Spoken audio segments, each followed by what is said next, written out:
gonna do with Malcolm Chisholm? He has created a schism. All the other MPs are going to prison, but not that cheeky Beebism.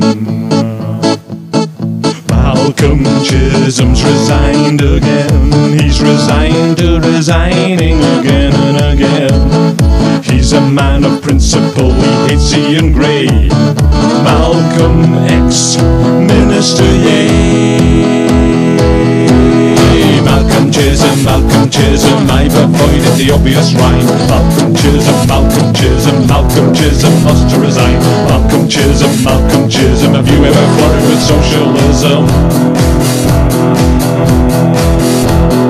I hate over-wordy comedy, I hate over-wordy comedy, I hate over-wordy comedy songs.